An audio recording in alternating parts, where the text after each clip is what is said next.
చేస్తున్నాం. మరి ఇక్కడ మన సహోదరులు మరి దేవప్రసాద్ ప్రభు పరిచయలో ఉన్న మరి దేవసేవకుని బట్టి వందనాలు. మరి ఈ సమయంలో మరి అంకుల్ గురించి చెప్పాలని మరి అక్క చెప్పింది నాకు మొన్నే తెలిసింది. అంకుల్ ప్రభువులను నిద్రించారని.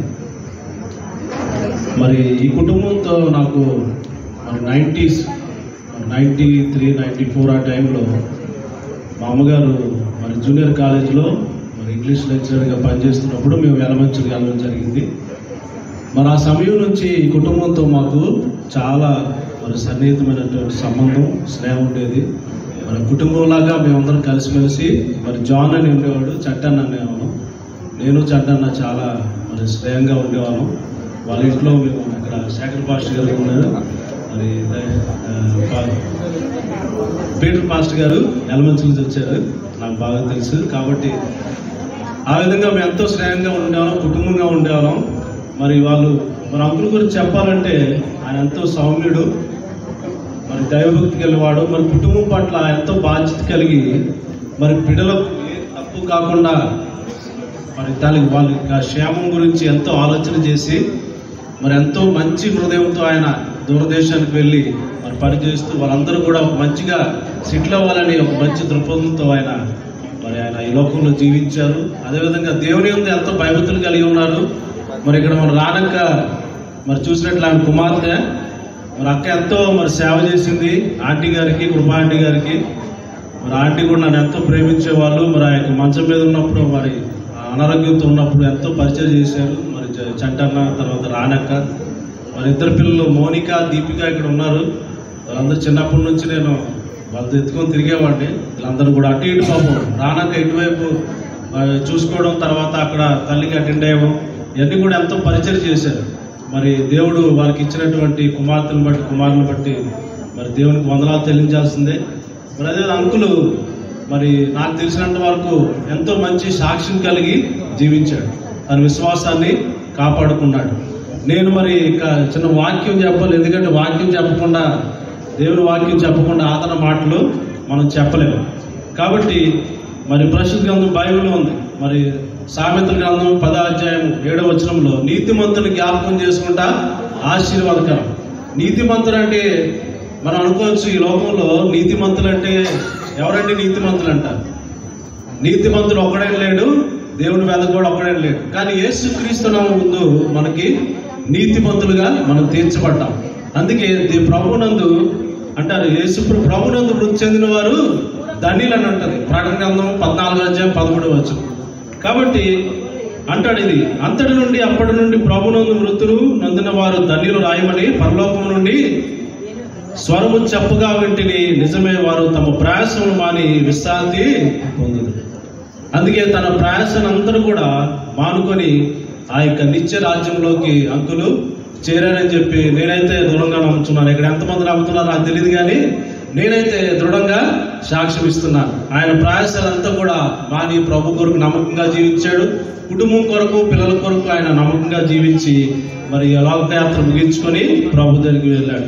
అందుకే యేసు ప్రభువుని అంత ఒక మాట నేను చెప్తున్నాను. యోహాను సువార్త 11వ అధ్యాయం 25వ వచనం 26వ వచనంలో ఏముందంటే, యేసు ప్రభువు చెప్పారు, నేనే పునరుద్ధానమును జీవనై ఉన్నాను, నా యందు విశ్వాసం ఉంచువాడు చనిపోయినను బ్రతుకును. ఈ లోకంలో మరణం ఎవరు తప్పదు. మనం చూసినట్లయితే ఈ లోకంలో ఏది కూడా గ్యారంటీ లేదు.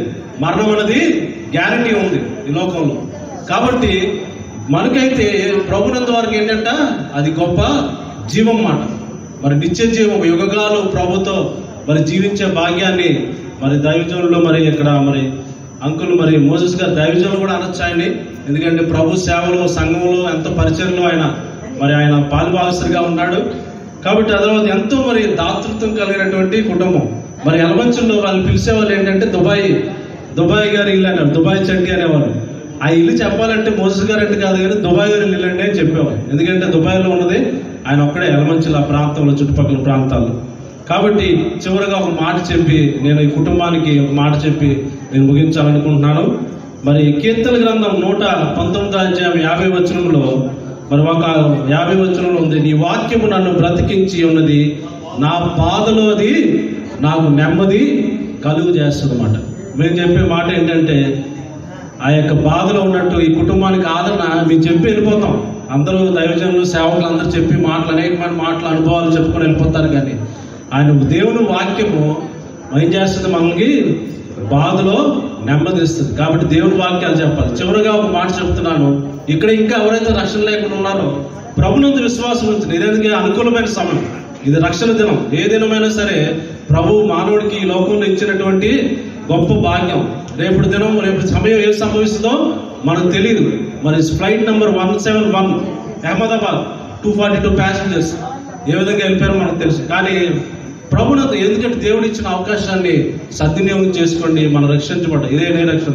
ప్రయాసపడి భారం మోస్తున్న సమస్యలారా నా ఎద్దుకు రండి, నేను మీకు విశ్రాంతిని ఇస్తానంటున్నాడు. ప్రభు ఇచ్చే విశ్రాంతి యుగాలు విశ్రాంతిని ఇస్తాడు. ఆ విశ్వాసాన్ని, ఆ విశ్రాంతిని, ఆ యొక్క మన రక్షణ ప్రతి ఒక్కరు పొందుకోవాలని ఈ సమయంలో నేను చెప్పి ముగిస్తున్నాను. దేవుడి ఈ పరిశుద్ధ వాక్యమును, ఈ సాక్ష్యం దీవించి ఆస్వాదించను గాక. ఆమేన్. థ్యాంక్ యూ పాస్టర్ శామ్యూల్ గారు. పాస్టర్ శామ్యూల్ గారికి నా పట్టుకొని యేసు ప్రభు సువార్తను చెప్పుతూ, ప్రకటిస్తూ అలా నడుచుకుంటూ వెళ్ళిపోతూ ఉంటారు. అదే పరిచర్యలో మేము కూడా పెద్ద పెద్ద సైన్ బోర్డులు యేసు ప్రభు నిజమైన దేవుడనే ఈ సత్యాన్ని, యేసు ప్రభు గురించిన ఆ సువార్తను అందించడానికి మేము కూడా శామ్యూల్ గారితో పాటు మేము కూడా చాలాసార్లు కలిసి పరిచర్యలో పాల్గొన్న అనుభవంతో ఈ సమయాన్ని కూడా వాడుకొని ఆయన సువార్తను ప్రకటించడానికి ఆయన చేసిన అద్భుతమైన ఈ కార్యం బట్టి కొంతమంది జీవితాల్లో అయినా ఈ మాట నాటబడతాదని నమ్ముతూ విశ్వసిస్తున్నాం. దేవుడు రానే ఉన్నాడు త్వరగా. మన జీవితాలు కట్టుకోవాలి, మన జీవితాలు మారు మనసు పొంది ఆయన వరకు ఎదురు చూచే మోజెస్ అంకుల్ని మనం మొదట చూడబోయే రీతిలో మనం కూడా సిద్ధపడాలనే ఆ మాటలను బట్టి కృతజ్ఞత తెలియజేస్తాం.